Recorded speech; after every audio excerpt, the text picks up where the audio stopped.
Di Quran perintahkan, fadhkurullah, zikir kalian kepada Allah, qiyaman, berdiri, wa qu'udan, duduk, wa ala junubikum, sambil baring pun kita diperintahkan untuk zikir, unlimited. Berdiri sah, duduk boleh, baring sebelum tidur, pegang tasbih. Enggak tahu lah kalau anak sekarang sebelum tidur pegang HP ke pegang tasbih. Yang megang HP itu kan kemarin, malam ini enggak. Malam ini sudah berubah. Semua remaja Miftaul Jannah tidur enggak lagi megang HP.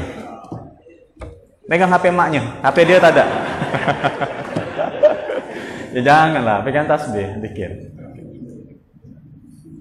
Ustaz, saya udah enggak megang HP saya lagi, Ustaz, tapi HP bapak saya pegang kan gitu. Ya itu sama saja. Udah matiin, udah berat, masih dipaksakan lagi lihat TikTok tuh kan. Ketiduran. TikTok terakhir yang dilihat yang begitu-gitu. Ketiduran, besok pagi tidak bangun lagi seandainya. Nanti pasti catat sama malaikat, amal terakhir sebelum tidur lihat TikTok. Tapi kalau Miftaul Jannah kan enggak. Amal terakhir sebelum tidur baca sholawat. Pegang tasbih ini udah disetting. Saya niatnya sebelum tidur menghabiskan 100. Baru baca 3 ketiduran. Saya tanya, dapat pahala 3 atau 100? Karena niatnya memang ingin baca 100. Baru dapat 3, bukan sengaja tidur ya. Ketiduran, tidak sengaja. Kalau kita pernah zolimi orang, kita pernah sakiti orang, kita minta maaf, orangnya tidak mau memaafkan, kita minta ridhonya, orangnya tidak mau ridhokan kita, atau kemungkinan yang kedua, kita ingin minta maaf tapi tidak ketemu lagi dengan orangnya, entah karena orangnya sudah meninggal, entah karena orangnya pindah. Kita mau minta ridhonya tapi dicari tidak lagi ketemu.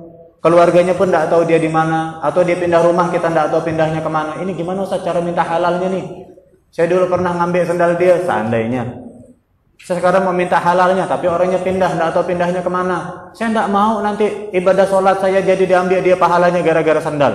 Masa pahala sholat ditukar dengan sendal? Kan sayang. Jadi gimana caranya?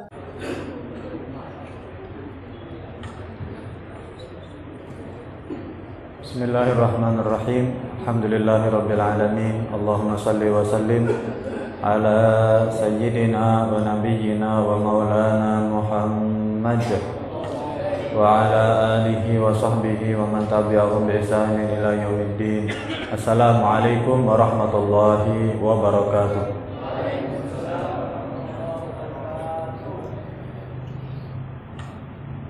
Nawaina ta'alluma wa ta'lim wa tadhakkura wa tadhkir wal istifadah wal ifadah wal intifa'a wal naf'a wal hasa ala tamassuki bi kitabillah wa sunnati rasulillah wa da'wata ilal huda wa dalalata alal khair ibtigha'a wajhillah wa maradatihi wa qurbihi wa thawabihi subhanahu wa ta'ala. Alhamdulillah, hadirin hadirat jamaah salat maghrib Masjid Miftaul Jannah yang semoga kita semuanya dirahmati oleh Allah Subhanahu wa taala. Sebelumnya kami menyampaikan untuk jamaah semuanya, taqabbalallahu minna wa minkum. Ja'alanallahu wa iyyakum minal a'idin wal faizin. Kullu amin wa antum bi khair. Mohon maaf kalau selama keberadaan atau selama pertemuan kita di beberapa waktu yang lalu, baik di alam nyata ataupun di dunia maya, ada hal-hal yang kurang berkenan, ada kesalahan, kekhilafan. Mudah-mudahan dengan kita senantiasa membuka pintu maaf untuk orang lain, Allah Subhanahu wa taala juga senantiasa membuka pintu maafnya untuk kita. Amin ya rabbal alamin. Sebagaimana sabda Nabi kita Muhammad sallallahu alaihi wasallam, beliau katakan, "Man la yarham la yurham, wa man la yaghfir la yughfar lahu." Man la yarham, siapa yang tidak menyayangi, yang tidak mengasihi orang lain, la yurham, maka dia juga tidak dikasihi oleh Allah Subhanahu wa taala. Wa man la yaghfir, dan siapa yang tidak mengampuni dan tidak memaafkan, la yughfar lahu, maka dia pun tidak diampuni dan tidak dimaafkan oleh Allah Subhanahu wa taala. Makanya kan kadang-kadang kita ini ada rasa penasaran. Sebenarnya kita ini termasuk orang-orang yang sama Allah sudah diampuni atau belum? Soalnya ampunan itu nggak ada sesuatu yang tidak bisa dilihat, sesuatu yang tidak bisa kita tahu. Sebenarnya kita sudah diampuni atau belum? Beda seperti nikmat yang bentuknya sesuatu yang nampak. Nikmat iman, nikmat Islam nampak dan kita bisa rasakan. Nikmat anggota tubuh yang sehat nampak dan kita bisa rasakan. Nikmat ilmu, nikmat damainya hati, itu semuanya nikmat-nikmat yang bisa kita rasakan. Tapi nikmat Allah yang berupa ampunan, ini sesuatu yang tidak nampak. Tapi walaupun tidak nampak, Nabi kita SAW mengajarkan kepada kita untuk mengetahui ciri-cirinya. Seseorang sudah dapat ampunan atau belum, maka patokannya melihat kepada hadis tadi. Wa man la yaghfir la yughfar lahu. Siapa yang tidak mau memaafkan, tidak dimaafkan oleh Allah. Siapa yang tidak mau mengampuni, tidak diampuni oleh Allah. Berarti mafhumnya atau yang bisa kita pahami dari hadis itu, orang-orang yang hatinya oleh Allah dimudahkan untuk memaafkan orang lain, berarti orang seperti inilah yang juga mudah dimaafkan oleh Allah Subhanahu wa ta'ala. Jadi kalau kita ingin lihat ciri-cirinya, ciri-ciri orang yang orang itu mudah diampuni dosa dan kesalahannya, cirinya adalah orang itu juga mudah mengampuni dan memaafkan kesalahan orang lain. Sebaliknya, jika karakter orang tersebut adalah yang terus mengingat kesalahan orang lain, terus memendam sakit hati di dalam dirinya, dan lebih memilih untuk menyimpan sakit hati itu di dalam dirinya dan tidak memaafkannya, maka demikianlah juga Allah memperlakukan dirinya, akan diingat-ingat terus kesalahannya dan tidak diampuni kesalahan orang tersebut. Maka di pertengahan bulan Syawal ini yang akan menjadi tolak ukur kita semuanya, hadirin. Jika keluarnya kita dari Ramadan sudah berhasil membuat kita mudah maafkan orang, mudah melupakan salahnya orang, mudah mengampuni kekhilafan orang, maka itu tanda insya Allah orang tersebut juga mudah dimaafkan, diampuni oleh Allah Subhanahu wa ta'ala. Jadi tinggal kita lihat ya, sudah tuntas atau belum lebaran kita, kan gitu. Ustaz, saya ini lebaran udah selesai. Mulai dari yang jarak paling dekat, yang nempel dinding sebelah rumah, sampai yang jarak paling jauh. Ada yang nyebrang pulau, ada yang nyebrang jembatan, nyebrang sungai, udah kemana-mana sudah. Sudah saya kunjungi semuanya. Apakah berarti silaturahmi saya sudah tuntas? Apakah berarti lebaran saya sudah selesai atau belum? Patokannya kembali kepada yang tadi. Yang baik-baik saja sudah kita datangi. Terus yang selama ini kita masih murka, masih marah kepada mereka, sudah kita maafkan atau belum? Atau kita masih pilih-pilih? Ya, kalau orangnya datang ke rumah minta maaf, saya maafkan, Ustaz. Kalau yang orangnya tidak mau datang ke rumah minta maaf, berarti dipending dulu lah maafnya. Tunggu sampai dia sadar dulu dengan kesalahannya, dia datang lo ngemes-ngemes maaf dengan saya, bertangis-tangis darah, barulah saya maafkan. Ini hati-hati. Berarti belum selesai ini lebaran kita. Berarti halal bihalal kita belum tuntas ini. Kenapa? Karena ternyata kita masih menyimpan maaf ini belum rata kita bagikan ke semua orang, masih kita pilih-pilih. Sebaliknya juga, seandainya yang salah adalah kita, sudah betul-betul kita minta ridho dan ikhlasnya belum orang-orang yang pernah kita sakiti, kita zalimi, atau kita pilih-pilih? Kita hanya datang kepada orang yang selama ini baik-baik saja dengan kita. Tapi orang-orang yang kita tahu kita pernah salah dengan mereka, kita tahu kita pernah menzalimi mereka, kita diam-diam saja seolah-olah tidak terjadi apa-apa dan tidak minta maaf. Hati-hati. Nabi SAW pernah mengingatkan kepada kita semua. Dalam hadisnya yang artinya, jika ada seorang dari kalian memiliki kezaliman kepada saudaranya yang lain sesama muslim, baik kezaliman itu bentuknya harta, atau bentuk kezalimannya adalah harga diri. Harga diri maksudnya kita jatuhkan dia dengan kata-kata, kita jelekkan dia dengan menyebut aib-aibnya, itu kita zalimi dia dengan harga dirinya. Atau kita zalimi dia dengan hartanya. Kata beliau, hendaklah diminta halalnya hari ini juga. Sekarang juga datangi dan minta halalnya. Sebelum nanti tiba waktunya, di hari itu tidak lagi berlaku dinar, tidak lagi berlaku dirham. Maksudnya kalau kita sudah meninggal, nggak bisa lagi kita tebus dengan uang, tidak bisa lagi kita tebus dengan biaya. Kita pernah makan jambu tetangga kita mak kilo, So, kok banyak betul 5 kilo? Iya, karena setiap musim kita ambil sekilo-sekilo. 5 kali musim 5 kilo udah kita ambil. Diam-diam, orangnya tidak tahu. Kita datang, minta maaf lahir batin. Oh iya, saya maafkan. Tapi dia tidak tahu ini kesalahannya apa ini. Seandainya dia tahu, tapi saya pernah ngambil jambu ini sampai 15 kilo saya ambil. Kalau yang itu ya bayar dulu lah, kata yang punya jambu ya. Jadi gimana kewajiban kita? Ya bayar. Kita harus bayar. Mending kita bayar dengan uang daripada kita bayar dengan amal. Sholat, khusyuk, nanti dia yang dapat pahalanya. Berangkat haji mahal, nanti dia yang dapat pahalanya. Kita pergi silaturahmi jauh-jauh, pergi tempat orang tua, tempat saudara, pahalanya besar-besar itu. Nanti dia yang ambil pahalanya. Maka kata Nabi, sebelum datang hari yang di hari itu dinar, dirham tidak lagi berlaku, yaitu hari kematian kita, maka minta halalnya sekarang. Karena kita nggak tahu nanti kalau ajal sudah datang, kita nggak bisa lagi minta halalnya kecuali harus bayarnya dengan amal. Kalau kita punya amal soleh kita dikasih ke dia. Kalau kita kehabisan amal soleh, keburukannya diberikan kepada kita. Itu kerugian yang sangat-sangat rugi ya seperti itu. Nah, dari sini kita tahu sebenarnya lebaran kita ini sudah selesai atau belum. Mungkin lebarannya sudah lewat, tapi tugas kita di hari-hari Idul Fitri yang biasa kita sebut halal bihalal itu, apa benar-benar sudah kita halalkan atau belum? Sudah kita minta ridhonya atau belum? Kalau belum, berarti sebenarnya kita ini belum tuntas. Itu dari segi meminta ridho dan meminta maaf. Makanya kan kemudian timbul pertanyaan gini, Ustaz, saya ini udah datang minta maaf, tapi tak ada gak dia mau maafkan. Jadi gimana kalau seperti itu? Kewajiban kita pertama minta maaf, minta ridhonya. Dan kalau dia tidak memberikan ridho dan maafnya, itu bukan kewajiban dia. Dia nggak wajib minta ridho dan minta maafnya, itu hak. Dan dia nggak salah, karena memang kita yang salah.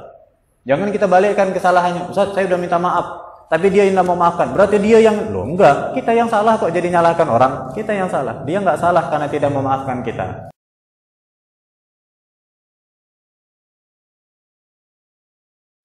Jadi gimana caranya? Maka kemudian para ulama mengajarkan, kalau kita pernah zolimi orang, kita pernah sakiti orang, kita minta maaf, orangnya tidak mau memaafkan, kita minta ridhonya, orangnya tidak mau ridhokan kita, atau kemungkinan yang kedua, kita ingin minta maaf tapi tidak ketemu lagi dengan orangnya, entah karena orangnya sudah meninggal, entah karena orangnya pindah. Kita mau minta ridhonya tapi dicari tidak lagi ketemu, keluarganya pun tidak tahu dia di mana, atau dia pindah rumah kita tidak tahu pindahnya kemana. Ini gimana Ustaz cara minta halalnya nih? Saya dulu pernah ngambil sendal dia, seandainya. Saya sekarang mau minta halalnya, tapi orangnya pindah, tidak tahu pindahnya kemana. Saya tidak mau nanti ibadah sholat saya jadi diambil dia pahalanya gara-gara sendal. Masa pahala sholat ditukar dengan sendal? Kan sayang. Jadi gimana caranya? Diajarkan oleh para ulama, seandainya ada kasus seperti ini, orangnya tidak mau maafkan, atau kita mau minta maaf tapi nggak ketemu orangnya di mana, maka kita bisa menebus itu semua dengan cara banyak-banyak beristighfar dan mintakan ampun untuk kita dan untuk orang tersebut. Sehingga nanti pada saat kita dipertemukan dengan orang-orang yang pernah kita zalimi, face to face, saya dengan si orang itu, pengadilan Allah pasti adil dan nggak mungkin nggak dituntut, pasti dituntut. Kalau nggak dipertemukan, nanti auzubillah jadi Allah yang zalim jadinya, dan Allah nggak mungkin menzalimi hambanya. Yang bersalah pasti akan dipertemukan, pasti akan diadili di situ. Selama belum dapat ridhonya, kita nggak boleh ngerasa aman. Ini bahaya ini. Kita nganggap lupa begitu saja. Allah nggak pernah lupa dengan perbuatan hambanya. Bahkan sekecil apapun pasti akan kita lihat. Wa may ya'mal mithqala dzarratin khairan yarah, wa may ya'mal mithqala dzarratin syarran yarah. Walaupun kecil, itu akan kita lihat nanti. Hasilnya akan kita lihat. Akan kita hadapi nanti orang itu. Nggak mungkin nggak ketemu, pasti ketemu. Di dunia kita bisa menghindar, di pengadilan Allah pasti ketemu.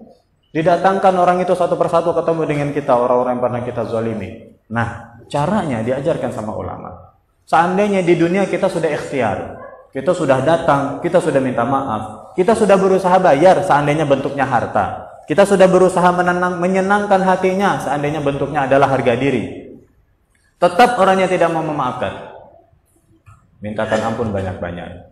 nanti di akhirat saat kita dipertemukan dengan orang itu akan ditanyakan, kamu kesalahannya apa? Oh, saya pernah mengambil hartanya. Sudah minta ridhonya? Sudah.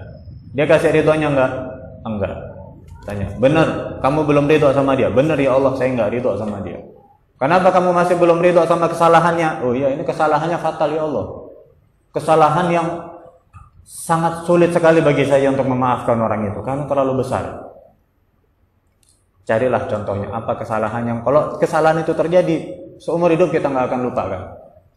Contoh gampang, di masa-masa kayak gini, masa-masa di mana moral semakin merosot, seandainya contoh dia tetangga kita, tetangga baik, udah kita anggap saudara, pas kita nggak ada di rumah dia ganggu istri kita, seandainya contoh.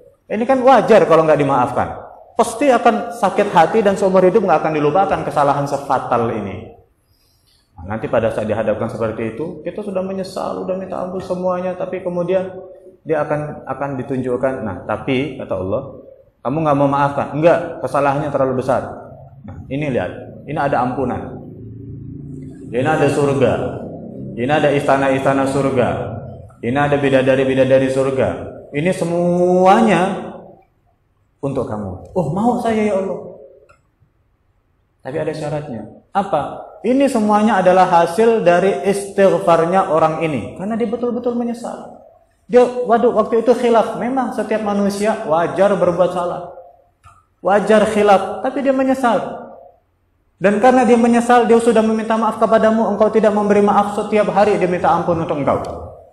Tiap hari dia berdoa untuk agar engkau mau memberikan maaf. Di dunia nggak terkabul, sampai sekarang kalian ketemu di akhirat. Ini surganya, ini istananya, ini nikmat-nikmat surganya aku berikan untuk engkau. Tapi kalau kamu mau menerima maafnya, jadi kamu pilih mana? Tetap tidak mau memaafkan, ya nggak apa-apa. Atau semua nikmat ini untuk engkau, tapi engkau ridhoi dulu kemaafannya. Maka insya Allah, sekeras apapun hati kalau sudah dihadapkan dengan nikmat yang sebesar itu, insya Allah akan tetap mau memaafkan kita. Tapi jangan ini jadi alasan, Ustaz kalau gitu nanti saya ini ada salah dengan orang, saya nunggu orangnya mati loh ya kalau gitu. Jangan. Minta maaf sekarang mumpung belum meninggal gitu kan. Mumpung kitanya masih hidup dan mumpung dianya masih hidup. Soalnya kalau di akhirat ini nanti lain kasusnya. Selama di dunia kita ikhtiar dulu maksimal. Semaksimal mungkin minta maafnya, minta ridhonya. Baru kita boleh ngerasa tenang. Allah Subhanahu wa ta'ala Maha Pengampun. Allah ampuni semua dosa hamba-hambanya kecuali syirik. Tapi masalahnya, ini kalau kita bersalah hanya hubungan antara kita dengan Allah. Kalau hubungannya antara kita dengan sesama manusia, Allah nggak punya wewenang untuk ikut campur di sini. Allah tetap maafkan kesalahan kita, betul. Tapi tentang kesalahan kita kepada sesama manusia, orang itulah yang nanti berhak. Kamu sudah maafkan atau belum? Kalau sudah dimaafkan, Allah maafkan juga. Makanya khilaf dan salah kepada sesama manusia itu sesuatu yang sungguh-sungguh sangat fatal. Karena kebawa sampai ke akhirat. Bayarnya pakai amal, nebusnya dengan pahala. Kalau pahala habis, kita yang harus menanggung dosa. Auzubillah min dzalik. Nah, dari sini kita tahu sudah tuntas atau belum lebaran kita. Coba kita ingat-ingat dulu. Kali enggak masih ada satu atau dua orang kita ini dulu pernah. Ini orang ini tidak akrab, tidak terlalu dekat. Dulu kita pernah tahu dia itu punya satu aib. Kita pas di warung kopi ngobrol-ngobrol, ngomongkan, ngetawakan aibnya dia. Kita tidak akrab dengan orang itu. Ini lebih susah lagi nih. Kita nggak akrab dengan dia. Orang jauh. Kita nggak dekat, nggak biasa teguran. Tapi begitu dia ada salah, kita bahas kejelekannya, kita rebus itu di obrolan itu, kita bicarakan sampai malam. Kita punya kewajiban minta maaf. Coba, kalau kayak gini kan repot. Kita nggak akrab, nggak dekat. Kemungkinan dia memaafkan kita juga kecil, kalau dia nggak kenal kita. Makanya hati-hati. Kalau seandainya nggak bisa menghindari dosa, setidak-tidaknya dosanya jangan urusan kita dengan manusia. Tapi urusan kita dengan Allah. Allah Maha Pengampun. Tapi manusia sifatnya memang bukan pengampun. Kecuali kalau Allah yang lapangkan hatinya untuk memaafkan kita. Itu yang pertama, tentang meminta maaf. Yang kedua, tentang silaturahmi. Kalau tadi meminta maaf itu sifatnya global. silaturahmi sifatnya lebih khusus, yaitu khusus orang-orang yang ada hubungan kerabat saja dengan kita. Pun apakah sudah tuntas atau belum? Oh sudah Ustaz. Yang mana paman, bibi, sepupu, ponakan, menantu, mertua, sudah saya datangin semuanya. Sudah saya silaturahmi semua dengan mereka. Atau ada yang tidak saya datangi, tapi kita sudah telepon, kita sudah minta maaf dan sebagainya. Ingat, yakin sudah semua. Atau jangan-jangan kita pura-pura lupa. Ada satu orang di ujung sana, paman kita, udah berapa bulan, berapa tahun tak bertegur dengan kita sengaja tidak mau datang ke sana. Atau mungkin ada di ujung sana sepupu kita, udah berapa bulan atau berapa tahun tidak bertegur sapa karena dulu pernah bertengkar urusan sepele, sampai hari ini kita nggak mau datang ke sana. Kalau masih seperti itu, Nabi SAW katakan, laisal wasilu bil mukafi. Orang yang nyambung silaturahmi itu bukan mukafi, bukan mukafi. Mukafi itu artinya orang yang hanya bisa berbalas saja, mendatangi orang yang datang, menegur orang yang menegur, baik kepada orang yang baik, itu mukafi. Walakin al-wasila katul, akan tetapi orang yang penyambung silaturahmi sejati adalah idza quti'at rahimuhu wa salaha. Kalau ada orang yang mutus silaturahmi dengan dia yang nyambung duluan. Kalau ada saudara yang menghindari dia yang mendekat duluan. Jadi dalam kamus ini nggak ada istilah harus yang muda datang ke yang tua. Aku kan lebih tua, dia kan muda. Ya kalau dia nggak ke sini, nggak maulah aku ke sana. Ada dong seperti ini. Yang ada adalah kita butuh silaturahmi bukan karena melihat usia, bukan karena sungkan atau merasa nggak enak, bukan karena apa, tidak. Tapi kita sambung silaturahmi karena kita butuh dapat ridhonya Allah Subhanahu wa taala, dan kita takut kalau kita putus silaturahmi, kita putus juga dari rahmat Allah Subhanahu wa taala. Itu sudah patokannya. Kalau diturutkan, Pak, kita jujur saja, pasti ada di antara sekian banyak saudara kita beberapa orang saudara yang kalau bahasa anak sekarang tuh nggak asik. Ada kan? Dari sekian banyak saudara kita pasti ada beberapa orang saudara kita yang kita nggak betah duduk lama-lama sama dia. Entah karena ngomongnya ketinggian, kalau udah kumpul tuh bawaannya, wah udah tinggi sudah, suka nyombongkan diri, wah nggak enak pokoknya duduk di situ tuh nggak enak. Entah karena setiap duduk di situ kita disindir-sindir. Sepupu kau nih, alhamdulillah kemarin dah selesai wisuda S3 dah. Kau macam mana gak kuliah? Belum keterima gak sampai sekarang? Ini kan makjelep ini, sakit tapi tak berdarah ini rasanya.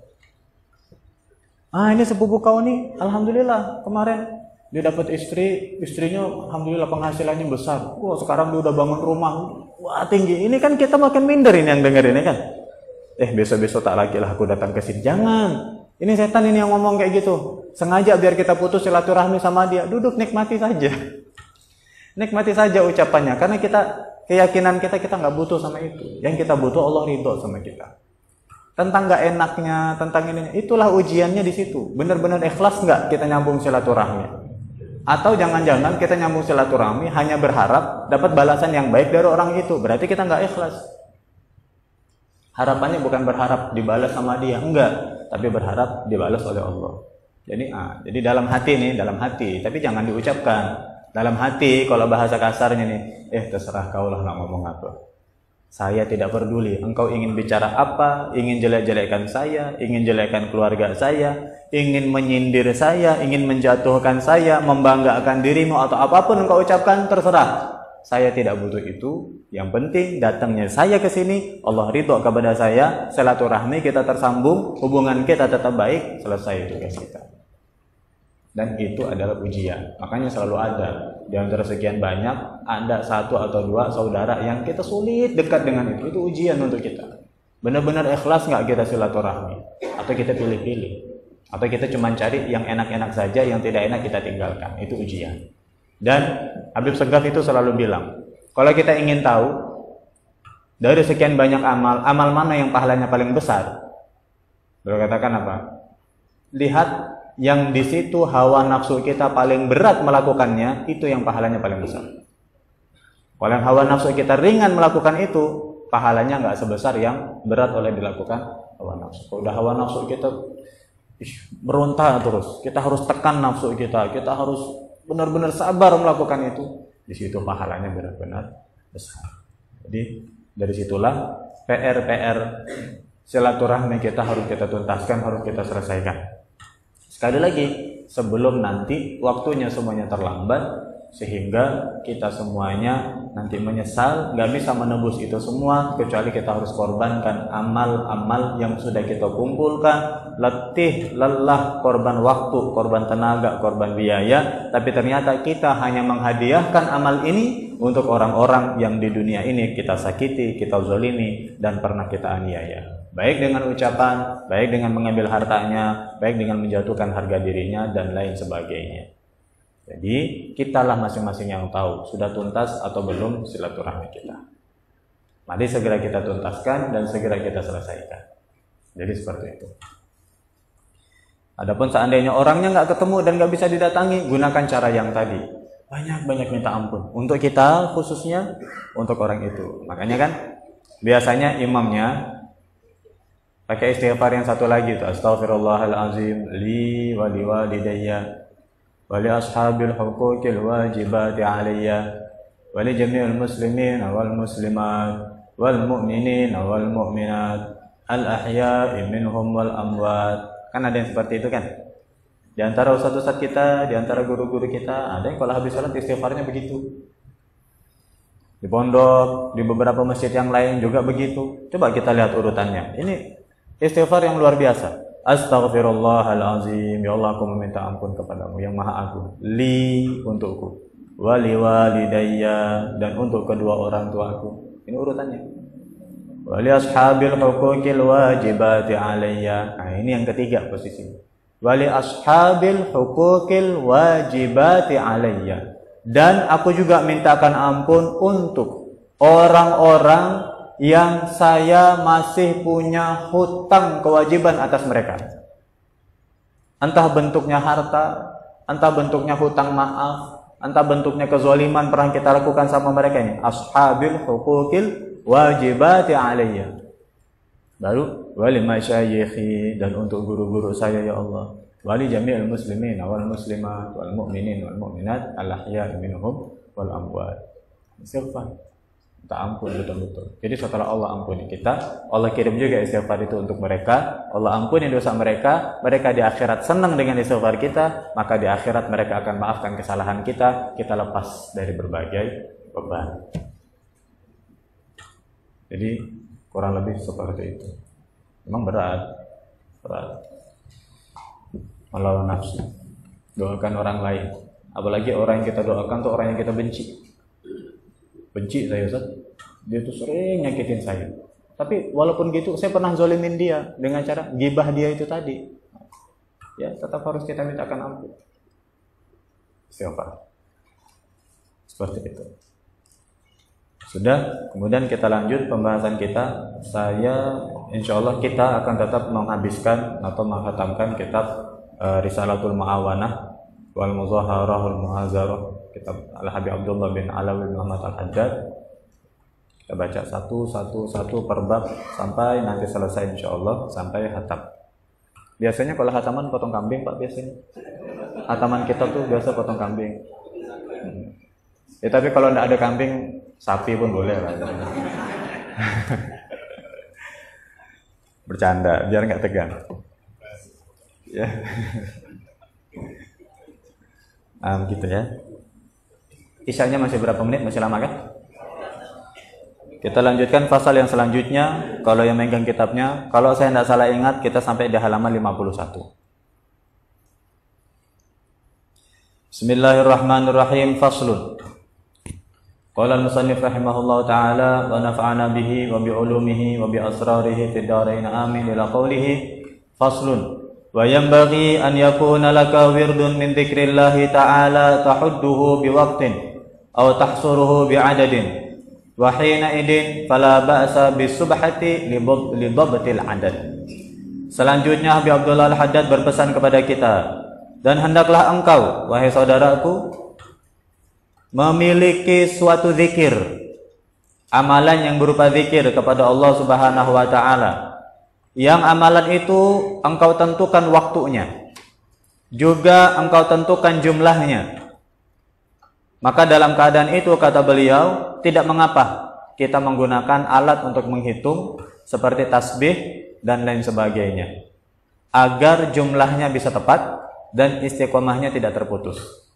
Seandainya bentuknya istighfar, satu hari Nabi SAW katakan, inni la astaghfirullah fi kulli yaumin, kata beliau, saya beristighfar kepada Allah setiap hari lebih dari 70 kali. Nabi kita SAW istighfarnya dalam satu hari lebih dari 70 kali. Dalam riwayat yang lain beliau katakan dalam satu hari 100 kali. Jadi dengan adanya alat bantu, kita jadi mudah untuk menghitungnya. Maka kata beliau, harus ada wirid atau zikir yang kita istiqomahkan. Tidak perlu yang banyak. Ahabbul a'mal, amal yang paling Allah cintai apa? Adwamuha wa in qalla. Yang paling istiqomah walaupun sedikit. Ustaz, saya kalau sholawat harus 5.000, 6.000 kayaknya tidak sanggup, Ustaz. Gimana kalau 300 ya satu hari? 300. Tapi istiqomah. Ustaz, saya kalau istighfar langsung banyak nampaknya tidak bisa. Gimana kalau yang habis sholat saja dulu sebagai tahap awal? Habis sholat saja dulu. Yang 3 kali nggak usah ditinggal. Maka lakukanlah. Baik sholatnya berjamaah atau sholatnya sendirian. Habis salam jangan langsung bubar. Sholat sendirian habis salam jangan langsung lipat saja dah. Duduk dulu, lazimi bacaan yang habis sholat itu, jangan sampai kelewat walaupun sholatnya sendirian. Kenapa zikir? Kata beliau, wa'lam, ketahuilah, anna dzikra ruknut thariq wa miftahut tahqiq wa silahul muridin wa mansyurul wilayah, kama qala ba'dul arifin. Karena zikir inilah pokoknya atau intinya setiap orang yang ingin menempuh jalan mendekatkan dirinya dengan Allah Subhanahu wa ta'ala. Ada yang unik dengan zikir, hadirin. Di dalam Quran atau di dalam hadis, itu kan banyak perintah-perintah untuk kita lakukan. Ada perintah sholat, ada perintah sedekah, ada perintah silaturahmi, ada perintah baca Quran dan lain sebagainya. Tapi dari sekian banyak itu, hanya satu-satunya kalau disebut di dalam Al-Quran, perintah ini pasti ditambahi kata-kata katsiro. Banyak kata Cak orang Madura. Hanya ada satu perintah ini, kalau disebut di Quran, pasti disambung dengan kalimat katsiro. Sholat, ada perintah sholat, tapi nggak disebut sholatlah dengan sholatan katsiro, sholat yang banyak. Enggak.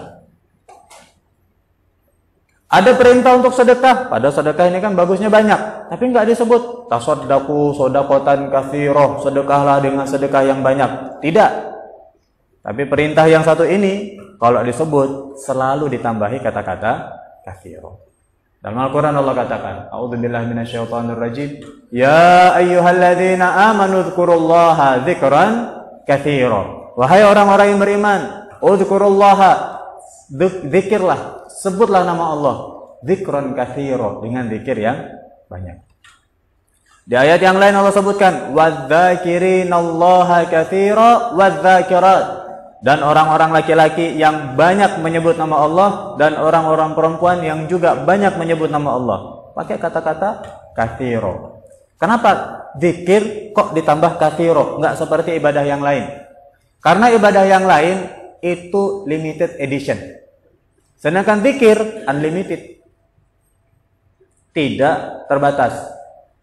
Sholat sebanyak-banyaknya kita sholat, harus selesai juga sholatnya. Sedekah sebanyak-banyaknya kita sedekah, akan habis juga hartanya. Nanti kita kerja lagi, dapat uang lagi, baru sedekah lagi. Kan begitu. Silaturahmi, sebanyak-banyaknya kita silaturahmi, akan berakhir juga. Apapun amalnya, semuanya terbatas. Tapi zikir, amal yang unlimited, tidak terbatas. Sambil melakukan apapun, sambil dimanapun, sambil apapun yang kita lakukan, semuanya bisa kita sambung, bisa kita lakukan zikir. Dan zikir ada 3 macam. Pertama, ini yang paling tinggi, zikir lisan sekaligus dengan hati. Yang kedua, zikir hanya dengan hati, lisan tidak ikut menyebut. Yang ketiga, zikir hanya lisannya saja, hati tidak ikut berzikir. Kita baca satu persatu. Wa qad qala Allah Ta'ala, Allah Subhanahu wa taala berfirman, Fadhkuruni adzkurkum, maka sebutlah namaku, aku akan menyebut nama kalian.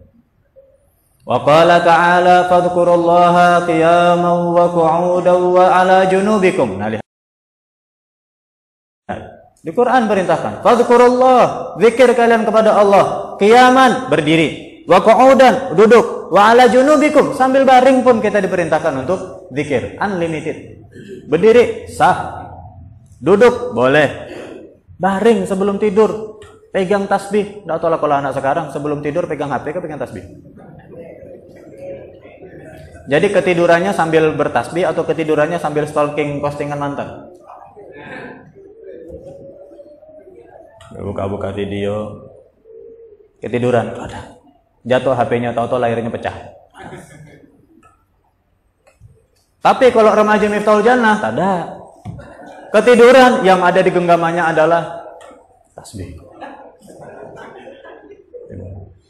Kan saya husnuzon. Kalau kita husnuzon, Allah akan wujudkan sesuai dengan prasangka kita. Yang megang HP itu kan kemarin, malam ini enggak. Malam ini sudah berubah. Semua remaja Miftahul Jannah tidur enggak lagi megang HP. Megang HP maknya, HP dia tak ada. Ya janganlah, pegang tasbih, zikir. Ustaz, saya udah nak megang HP saya lagi, Ustaz, tapi HP bapak saya pegang kan gitu. Ya itu sama saja. Nggak, soalnya lihat ya. Kenapa kalau kita lihat di hadis atau di kitab-kitab fadilah-fadilah amal itu, bacaan atau zikir sebelum tidur itu banyaknya luar biasa. Banyak luar biasa, nanti akan kita bacakan. Ini wiritannya Habib Abdul Al-Haddad sebelum tidur itu panjangnya luar biasa. Surat ini, surat itu banyak sebelum tidur. Pertanyaannya, kenapa? Karena tidur itu simulasinya mati. Ya kan? Jadi mati pun ada simulasinya juga. Latihan mati. Iya, kalau habis kita terpejam, besok nyawa balik lagi. Kalau tidak. Itulah kenapa sebelum tidur Nabi ajarkan kepada kita banyak zikir. Seandainya malam itu kita meninggalnya sudah dalam keadaan siap menghadap Allah Subhanahu wa taala. Sholawatnya biar dapat syafaat, istighfarnya, kemudian apanya lagi? Al-Falaq An-Nasnya, ayat kursinya, tabaroknya biar dikubur nggak disiksa dan lain sebagainya. Panjang sekali. Nanti di belakang-belakang dari bab ini disebutkan oleh Habib Abdul Haddad apa wiritannya beliau yang beliau ajarkan untuk kita untuk dibaca sebelum tidur. Kan begitu. Lah kan nauzubillah gitu. Nauzubillah pegang HP lagi lihat TikTok nggak jelas. Yang makin lama semakin nauzubillah min zalik. Udah matiin udah berat, masih dipaksakan lagi lihat TikTok tuh kan. Ketiduran. TikTok terakhir yang dilihat yang begitu-gitu. Ketiduran, besok pagi tidak bangun lagi seandainya. Nanti pasti catat sama malaikat, amal terakhir sebelum tidur lihat TikTok. Nauzubillah min dzalik. Tapi kalau Miftahul Jannah kan enggak. Amal terakhir sebelum tidur baca sholawat. Pegang tasbih ini udah disetting. Saya niatnya sebelum tidur menghabiskan 100. Baru baca 3 ketiduran. Saya tanya, dapat pahala 3 atau 100? Karena niatnya memang ingin baca 100. Baru dapat 3, bukan sengaja tidur ya. Ketiduran, enggak sengaja, tertidur. Dapat pahala 100, karena kita niatnya mau baca 100, ketiduran. Lain lagi kalau, Ustaz, saya niat mau baca 100, terus baru dapat 3, HP bunyi, Ustaz. Jadi saya letakkan loh itu tasbih, saya pegang HP. Ya enggak jadi kalau seperti itu. Qiyaman, berdiri, wa qu'udan, dan duduk, wa 'ala junubikum, bahkan sambil berbaring. Wa qala ta'ala, di ayat yang lain Allah berfirman, ya ayyuhalladzina amanu dzkurullaha dzikran katsira. Wahai orang-orang yang beriman. Kenapa orang-orang beriman yang dipanggil di sini? Karena yang hatinya selalu rindu untuk banyak berzikir adalah hatinya orang-orang yang beriman. Suatu saat Nabi Musa itu pernah disampaikan oleh Allah Subhanahu wa taala, wahai Musa, kalau kamu ingin lihat, Kalau ada seorang hamba yang hamba itu hidupnya banyak berzikir, hidupnya banyak menyebut aku, kata Allah, maka aku yang mengizinkan dia untuk itu, untuk bisa dekat denganku, dan aku cinta kepada hamba tersebut. Tapi sebaliknya, wahai Musa, kalau engkau dapati seorang hamba sepanjang hidupnya tidak suka berzikir, maka ketahuilah, memang aku yang tidak izinkan dia untuk dekat denganku. Nauzubillah. Dan itu pertanda aku tidak cinta kepada hamba tersebut. Allah, zikir. Nabi Yunus itu yang menyelamatkannya, zikir. Masuk ke dalam perut ikan. Qala ta'ala, wa dhannuni idh dhahaba mughadiba wa dhanna an lan naqdir alaihi. Dhannun, ingatlah kisah Dhannun. Dhunnun itu nama lain untuk Nabi Yunus alaihissalam. Idh dhahaba mughadiban wa dhanna an lan naqdir alaihi wa nada fi zulumat. Jadi masuk pergi ke laut, kapalnya karam, tenggelam dimakan oleh ikan, di dalam kegelapan yang seperti itu. Wa nada fi zulumat. Apa yang dilakukan Nabi Yunus sehingga selamat? Nada. Apa nada? Menyeru nama Tuhannya. Ingat dengan Allah, menyebut nama Allah. Wa nada fi zulumat. Nabi Yunus ternyata di dalam perut ikan yang menyelamatkannya karena zikir di dalam kegelapan. 3 lapis kegelapan. Zulumat. Gelap yang pertama karena dalam perut ikan. Gelap. Yang pernah masuk pasti tahu. Yang pernah masuk enggak tahu. Kegelapan yang kedua karena berada di tengah laut. Kegelapan yang ketiga karena pada saat itu adalah di malam hari. Zikirnya zikir di malam hari. Jadi 3 lapis kegelapan. Di perut ikan gelap. Ikannya pun di tengah laut gelap. Pun berzikirnya di malam hari gelap. Wa nada fi zulumat. Apa zikirnya? An wa nada fi zulumati an la ilaha illa anta subhanaka inni kuntu minaz zalimin. Zikir Nabi Yunus. Di dalam kegelapan Nabi Yunus tidak berbuat lain, yang ada zikir. La ilaha illa anta. Tiada Tuhan selain Engkau ya Allah. Saya dalam keadaan seperti ini tidak ada yang saya harap kecuali Engkau. Tidak ada yang bisa selamatkan saya kecuali Engkau. Tidak ada yang bisa tolong saya kecuali Engkau. La ilaha illa anta. Ini kesadaran penuh. Subhanak. Maha suci Engkau. Engkau tak pernah salah. Keputusanmu tidak pernah tidak tepat. Apa yang Engkau inginkan pasti yang terbaik. Subhanak. Maha suci Engkau. Tidak pantas apapun kekurangan dinisbahkan, disandarkan kepada Engkau. Jadi siapa yang salah? Inni kuntu minaz zalimin. Saya yang salah.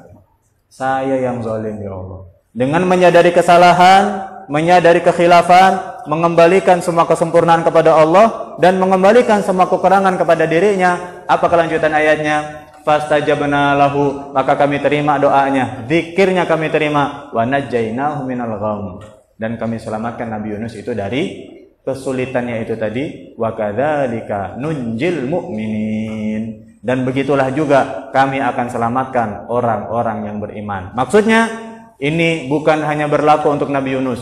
Kalau ada orang beriman sedang dalam kegelapan, dalam kesulitan, dalam masalah, dia zikir, ingat kepada Allah, mengembalikan segala kesempurnaan kepada Allah dan mengembalikan kesalahan kepada dirinya sendiri, minta ampun sama Allah, maka pada saat itu dia pun akan dilepaskan dari kesulitannya. Sebagaimana Nabi Yunus diselamatkan dari kegelapan di perut ikan, di tengah laut, di kegelapan malam. Zikir. Suatu saat ada seorang sahabat, masih berapa menit lagi? 2. Berarti disambung insya Allah di malam Sabtu yang akan datang. Ingatkan saya, nanti saya lupa. Ustaz kemarin sampai mana? Sampai cerita. Cerita apa? Saya lupa nanti itu biasanya. Yang ke depan. Insya Allah. Wallahu a'lam bishawab. Kita tutup dengan doa kafaratul majlis. Bismillahirrahmanirrahim. Subhanakallahumma wa bihamdik. Ashhadu an la ilaha illa anta. Astaghfiruka wa atubu ilaik. Allahumma salli ala Sayyidina Muhammad